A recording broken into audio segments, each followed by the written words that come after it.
નમસ્કાર, હું મિતા ચૌહાણ. વડનગરની ધરોહરને ઉજાગર કરી અને વડનગરની પોળો વિશે આવનારા તમામ પર્યટકોને માહિતી પૂરી પાડવા માટે આજે મેં એક નવી સફરની શરૂઆત કરી છે. વડનગર એટલે ઐતિહાસિક નગર, અને આ નગરમાં આવેલા ઐતિહાસિક સ્થળો જેવા કે વર્ષો જૂના પ્રાચીન દાદા હાટકેશ્વરનું મંદિર, બૌદ્ધ મોનેસ્ટ્રી, કીર્તિ તોરણ, જૈન હાથી દેરાસર સહિત વડનગર નગરની પોળો જેમાં અતિ પ્રાચીન મકાનો આવેલા છે. આ નગરની યોગ્ય અને રસપ્રદ માહિતી પૂરી પાડી વડનગરની ધરોહરને લોકો સુધી પહોંચાડવા માટે હેરિટેજ વોક કરીને યોગ્ય માર્ગદર્શન પૂરું પાડીશ.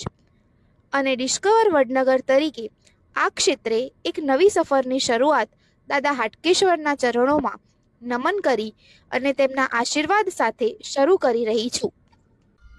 નમસ્કાર મિત્રો. વડનગર એટલે એક ઐતિહાસિક અને પૌરાણિક નગરી છે, જ્યાં સ્વયંભૂ હાટકેશ્વર મહાદેવ બિરાજમાન છે, જ્યાં સંગીતની બે બેલડી બહેનોની જોડી તાના અને રીરીની સમાધિનું સ્થાન પણ છે, જ્યાં બૌદ્ધ મોનેસ્ટ્રી જેવું ઐતિહાસિક પ્લેસ પણ આવેલું છે. કહી શકીએ કે ઐતિહાસિક ધરોહર એટલે કે આ વડનગર, જ્યાં એશિયાનું એક મોટું મ્યુઝિયમ પણ બનેલું છે, જેને લઈને અત્યારે એક વર્ષ પૂર્ણ પણ થયું છે. આ વર્ષ પૂર્ણ થતાની સાથે જ વડનગરની અંદર પણ મ્યુઝિયમ ઓથોરિટી દ્વારા એને ઉજવવામાં પણ આવ્યું હતું, જેવું પણ અમને જાણવા મળ્યું હતું. વડનગરની જો વાત કરીએ તો પ્રવાસીઓને આકર્ષવા માટે ગુજરાત સરકાર, ભારત સરકાર અથાગ મહેનત અને પરિશ્રમ સાથે અહીંયા પ્રવાસીઓને આકર્ષવાના કાર્યો કરી રહી છે. વડનગરની ધરોહર ઉપર ક્રિકેટરો, નેતાઓ, સામાજિક કાર્યકરો સહિત દરેક લોકો દેશ અને વિદેશમાંથી પણ અહીંયા આવીને આ વડનગરની ધરોહર વિશે વાકેફ થતા હોય છે. પરંતુ ક્યાંય ને ક્યાંય જોઈએ તો વડનગરની તમામ ધરોહરને લઈને કોઈને કોઈ જગ્યાએ પ્રવાસીઓની અંદર યોગ્ય માર્ગદર્શન પહોંચે એ હેતુથી વડનગરની એક દીકરીએ અત્યારે એક ડિસ્કવર ગાઈડ તરીકેનું કાર્ય શરૂ કર્યું છે. તો આ તમામ વિગતો આપણે એમની જોડેથી જાણીશું. આ દીકરીની જોડેથી તમામ વિગતો લઈશું અને આવનારા પ્રવાસીઓની અંદર આ દીકરી એ વડનગરની ધરોહરને ઉજાગર કરશે અને ખાસ કરીને એ શું ઉજાગર કરવા માગે છે એ પણ એમની જોડેથી જાણીશું. તો આપણી જોડે અત્યારે જોડાઈ ચૂક્યા છે વડનગરના મિતાબેન ચૌહાણ. તો મિતાબેન, શું કહેશો વડનગર વિશે શું કહેવા માંગો? વડનગર એ છે કે મારી જન્મભૂમિ છે, અને પ્લસ વડનગરને પ્રવાસીઓ જે રીતે નજરથી જોવે છે એની સાથે હું એમને મારી દ્રષ્ટિએ વડનગર દેખાડવાનો પ્રયાસ કરવા માંગી રહી છું. ખાસ કરીને તમે શું દેખાડવા માટેનો પ્રયત્ન કરવા માંગો છો? મારો જે વ્યૂ છે કે હું પ્રવાસીઓને શું દેખાડવા માંગુ છું, તો એ હું કહી શકું કે જે લોકો મોસ્ટલી આવે છે તો બાકી જે પ્લેસીસ છે કે જેમ કે કીર્તિ તોરણ છે, હાટકેશ્વર ટેમ્પલ છે અને મ્યુઝિયમ છે, તો એ લોકો જોવે જ છે. પ્લસ મારે એની સાથે એ દેખાડવું છે કે અહીંયા વડનગરમાં અલગ અલગ પોળો છે, જે આપણો માર્કેટ વ્યૂ છે, અને પોળો ઉપર હું ખાસ ફોકસ કરવા માંગુ છું કે જે જૂના ઘરો અને હવેલી છે, જેમ કે પથ્થરની હવેલી અને લાકડાની હવેલી, તો હું એ લોકોને એ દેખાડવાનો પ્રયાસ કરી રહી છું. ખાસ કરીને આનું નોલેજ તમને ક્યાંથી મળ્યું? કારણ કે તમારી ઉંમર હજી એપ્રોક્સી થોડી નાની છે, વડવાઓની આ ઐતિહાસિક ધરોહર છે, નોલેજ કેવી રીતે લીધું? મેં પહેલા જ કીધું કે ફર્સ્ટ મને કે આ મારી જન્મભૂમિ છે એટલે મને થોડું ઘણું એનો આઈડિયા હતો. પ્લસ એની સાથે મેં મારું રીડિંગ અને મારું ગ્રેજ્યુએશન કમ્પ્લીટ કર્યું. એના પછી મને રીડિંગનો શોખ હતો, તો પછી મેં વિચાર્યું કે ચલો હવે મને વડનગર જ અત્યારે પ્રમોટ થઈ રહ્યું છે, તો એને લઈને મેં મારું ચાલુ કર્યું કે વડનગર ઉપર થોડું રિસર્ચ કરવાનું સ્ટાર્ટ કર્યું. તો એના રિલેટેડ જેટલા પણ બુક્સ ને જે હતું એ મેં વાંચ્યું છે. પ્લસ એની સાથે સાથે અમુક કહેવાય કે જે ડિસ્કવરી ને વડનગર પર બની છે, તો મેં એ અમુક જોયું છે. અને એની સાથે જેટલા પણ મને એક્સપિરિયન્સ થયા છે કે હું એઝ અ ગાઈડિંગ તરીકે કરી રહી છું, તો એ લોકોની પાસેથી પણ મને ઘણા એવા નોલેજ મળી રહ્યું છે, અને એ નોલેજ હું મારા જોડે જે છે એ જ હું પ્રવાસીઓની જોડે પહોંચાડવા માંગુ છું. સમજો મેડમ, તમે આ જે ગાઈડનું જે કામ કરી રહ્યા છો ડિસ્કવર ગાઈડ તરીકે, કેવી રીતે એને લોકો સુધી પીરસો છો? સમજો કે કોઈ બાઇક થ્રો જતું હોય છે કે કોઈ ગાડી થ્રો જતું હોય છે, તમે કેવી રીતે વડનગરને પ્રમોટ કરો છો? હું અત્યારે મારો જે મેઇન ગોલ છે કે હેરિટેજ વોક તરીકેનો છે કે હું કોઈ પણ જે પ્રવાસી આવે છે તો એ લોકોને એક હેરિટેજ વોકમાં જોઈન કરું છું અને એ લોકોની સાથે આપણે એક વોક કરીએ છીએ જે કીર્તિતોરણથી શરૂઆત થઈને બુદ્ધિસ્ટ મોનેસ્ટ્રી સુધી ખતમ થાય છે. વચ્ચે એની અંદર આખું જ પોળોથી લઈને વડનગરનું જેટલા પણ વચ્ચેના પ્લેસીસ આવે છે તો એ પણ એની અંદર કવર થઈ જાય છે. તો હું આ વોક થ્રુ કરી રહી છું એના અંદર. મતલબ કે ચાલીને હા, ચાલતા દરેક જવાનું. વિશે માહિતી આપો છો. ખાસ કરીને અહીંયાના કયા કયા વિષયો પર, મતલબ કે કયા કયા પ્લેસ છે એ તમે અત્યારે ગાઈડ કરી રહ્યા છો?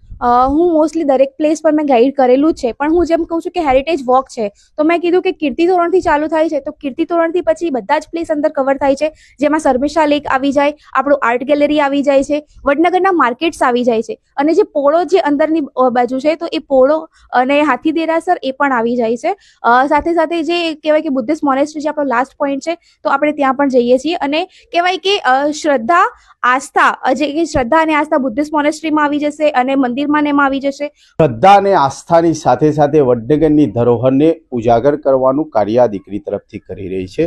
ખાસ કરીને બેન કહીએ તો અત્યારે નોલેજ તો તમારી જોડે પૂરતું આવી ગયું છે, પરંતુ અહીંયા જે પર્યટકો આવશે એ દરેક અલગ અલગ આવશે. તમે કઈ કઈ લેંગ્વેજમાં એમને ગાઈડ કરશો? હું અત્યારે ગુજરાતી, હિન્દી અને ઇંગ્લિશ ત્રણેય લેંગ્વેજમાં એ લોકોને પ્રોવાઈડ કરી શકું છું નોલેજ જે છે એ. અને એ લોકો જે આવે છે તો અલગ અલગ લેવલના કે એજના પણ આવે છે કે ચાઇલ્ડિશ પણ છે, યંગ પણ છે અને સિનિયર સિટીઝન પણ છે. તો એ લોકોને પણ મારી પાસે પ્રોવાઈડ કરવા માટે સ્ટોરી ટેલિંગનો જે કહેવાય કે એક કલા છે મારી પાસે, તો એ પણ અલગ અલગ રીતે હું કરી શકું છું કે બાળકોને કેવી રીતે આપણી ધરોહર સમજાવી, યુથ છે તો એ લોકોને કેવી રીતે એક્સપ્લેન કરવું અને સિનિયર સિટીઝન છે તો એ લોકોને કેવી રીતે પ્રોવાઈડ કરવું એ હું કરી શકું છું. તો આ પણ એક અલગ કળા કહી શકીએ છીએ કે બાળકો સાથે બાળક બનીને, સિનિયર સિટીઝન જોડે એમના ઉંમરના બનીને એક અભ્યાસ કરવો પણ એક કઠણ બાબત કહી શકીએ છીએ અને એમને સમજાવવું પણ એક કડક બાબત છે આપણી જોડે. તો એ પણ એમની જોડે એક આવડત છે, એ ઘણી સારી બાબત છે. ખાસ કરીને તમે ઘરકામની સાથે સાથે સમય ફાળવો છો, તો ઘરકામની સાથે આ સમયમાં તમે કોઈ સમય નક્કી કર્યો છે કે આ સમયથી આ સમયે હું ગાઈડ કરાવીશ, કે ક્યારે ગમે ત્યારે પણ કોઈ ટુરિસ્ટનો ફોન આવે તો આપ તત્પર છો? એમાં એવું છે કે એકચ્યુઅલી ગમે ત્યારે એવું છે તો હું ક્યારે એ રીતે નથી કરી શકતી. કોઈ પણ ટુરિસ્ટ આવે છે તો એક દિવસ અગાઉ મને ઇન્ફોર્મ કરવું પડે છે કે એ લોકો આવી રહ્યા છે, તો હું એક દિવસ અગાઉ એની પ્રિપેરેશન કરી શકું છું. પ્લસ જો ક્યારે કોઈ વખત ના થઈ શક્યું કે અગાઉ નથી કહી શક્યા તો પણ 1 કે 2 કલાક અગાઉ મને કહેવું પડે છે કે હા એ લોકો આવે છે તો મને એના માટે પ્રિપેર કરવા જોઈએ. બિકોઝ કે જેમ કે તમે કહ્યું કે ઘરનું કામ છે, પેરેન્ટિંગનું ધ્યાન રાખવાનું છે, ઘરે કોઈ પણ વસ્તુ છે તો એને મેનેજ કરવાની, તો એની સાથે આ કામ કરવું થોડું ટફ છે પણ મારા માટે ઓકે છે કે મને મારું પેશન છે એને ફોલો કરવું છે તો હું એ એઝ ઇટ ઇઝ કરી શકું છું. ખાસ કરીને કહી શકીએ કે અત્યારે તમે કોઈ એના માટે કોઈ મોબાઈલ નંબર કે કોઈ વેબસાઇટ કે એવું કોઈ લોન્ચ કરેલું ખરું? મેં મોબાઈલ નંબર હું પ્રોવાઈડ કરાવી શકું છું, બટ હજુ મેં વેબસાઇટ લોન્ચ નથી કરી. હજુ એનું થિંકિંગ ચાલુ છે કે હું થોડા ટાઈમમાં મારી વેબસાઇટ અને ઇન્સ્ટાગ્રામ આઈડી મારું જે છે તો ઇન્સ્ટા પેજ પર પણ મારું બાયોમાં લખેલું છે, મોબાઈલ નંબર અને કોન્ટેક્ટ ડિટેલ્સ છે, તો એ તમે શેર કરી શકો છો અને એના થ્રુ મને કોન્ટેક્ટ કરી શકો છો. આ મોબાઈલ નંબર આપણે ડિસ્પ્લે ઉપર પણ આપી દઈએ છીએ, એ આપ જોઈ શકો છો. તો આ મોબાઈલ નંબર ઉપર પણ આપ આ દીકરીનો કોન્ટેક્ટ કરીને એમનો સંપર્ક કરી વડનગરની ધરોહરને ઉજાગર કરવાની જે એમની કળા છે એને આપ નિહાળી પણ શકો છો. વડનગરની ધરોહરને પણ આપ નિહાળી શકો છો. ખાસ એ જણાવીશ કે બહારથી જે વિદેશના લોકો આવતા હોય છે તો એમની પાછળ તમારો એપ્રોક્સલી સમય કેટલો હોય છે? એમની પાછળ એપ્રોક્સલી સમય કે જેવી રીતે એમને પોતાના ટાઈમ પ્રમાણે કેવી રીતે આવે છે. હું એઝ અ ગાઈડ છું તો મારે એવી રીતે ચાલવું પડે કે ટુરિસ્ટના પાસે કેટલો સમય છે અને એ લોકોને કેટલા પ્લેસીસ કવર કરવા છે, તો મારી પાસે પહેલા એ ઇન્ફોર્મેશન હોય તો એ પ્રમાણે હું ટુરિસ્ટને એમની તરફથી ટાઈમ આપી શકું છું. કે માનો કે એ લોકો અહીંયા આવ્યા છે તો એમની પાસે 2 કે 3 કલાક છે, તો મારે એ ડિસાઈડ કરવું પડે કે 2 કે 3 કલાકમાં મારે એમને કેટલું પીરસવું છે અને એ એમના માટે ઇન્ફોર્મેશન જરૂરી બની શકે છે, તો એ મારે કરવું પડે છે. તો બસ એટલું છે કે એમને એ પ્રમાણે ટાઈમ આપી શકાય. વાત કરીએ તો આપણે એક્સપિરિયન્સ, તમારો એક્સપિરિયન્સ કેટલો છે અને ગવર્મેન્ટ તરફથી તમને કોઈ સહયોગ મળેલો છે ખરો? ઓકે, તો મારો એક્સપિરિયન્સ શું કહી શકું કે મને 3 વર્ષ જેવો એક્સપિરિયન્સ છે કે મારું લાયસન્સ મિનિસ્ટ્રી ઓફ ટુરિઝમ તરફથી મળેલું છે અને ગવર્મેન્ટ તરફથી સહયોગ એ પ્રમાણે મળી શકે કે ગુજરાત ટુરિઝમ જે છે તો એમના તરફથી આવતા ક્યારેક મોસ્ટ ઓફ ધ જે ગેસ્ટ હોય છે તો એ લોકોને પણ મેં અટેન્ડ કરેલા છે, તો એ લોકો તરફથી મને સહયોગ મળે છે, તો એ કહી શકાય કે હા એમનો સપોર્ટ મને છે. બાકી જે પણ કંઈ બી છે એ હું મારી રીતે કરી શકું છું. હેલો, હા, હું ડૉક્ટર નલિની ગણાત્રા. અમે અમદાવાદમાં એક શિલ્પ શાલિગ્રામ સોસાયટી છે, ત્યાંથી આખું સિનિયર સિટીઝનનું ગ્રુપ અહીંયા વડનગરની મુલાકાતે આવ્યા હતા. એના વિશે બહુ સાંભળ્યું હતું, પણ અહીંયા આવ્યા પછી જે નીતાબેને અમને આખું જ બધું મ્યુઝિયમ છે, હાટકેશ્વર મહાદેવ, એ બધું છે નાના છોકરાઓને વિદ્યાર્થીઓને સમજાવતા એ રીતે અમને સિનિયર સિટીઝનોને સમજાવ્યું અને અમને બહુ જ રસ પડ્યો અને ઘણું બધું જાણવા મળ્યું.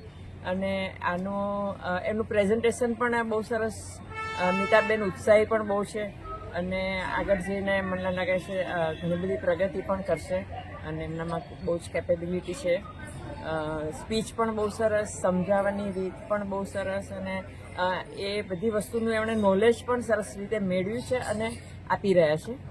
અને તો મારી વિનંતી છે કે જે પણ આવે એ એમનો સંપર્ક કરે ગાઈડ તરીકે અને આ વડનગરના મ્યુઝિયમનો કે હાટકેશ્વર મહાદેવ એ બીજું જે પણ જોવાલાયક છે એનો લાભ લે. નીતાબેન વસાણી છે, વસ્ત્રાપુર શિલ્પ શાલિગ્રામ સોસાયટી. અમે 20 સિનિયર સિટીઝન આવેલા. શક્તિ ટ્રાવેલ્સ મહેશભાઈ અમને પોતા લઈ આવ્યા છે ટૂરમાં. 3 વાગે અમે જ્યારે આવ્યા ત્યારે દીકરી મીતાએ અમને ગાઈડની ભૂમિકામાં એક બહુ સરસ રીતે અમને લીડ કરી. ખૂબ અદ્ભુત રીતે એને સમજાવીને ખરેખર એની પાસેનું જે નોલેજ, જે મ્યુઝિયમ માટેનું જે નોલેજ રહ્યું એ ખરેખર સુપર છે ઉપર એવું અમને લાગ્યું અને ખૂબ જ મજા આવી. નવી નવી ખૂબ જ જાણકારી મળી.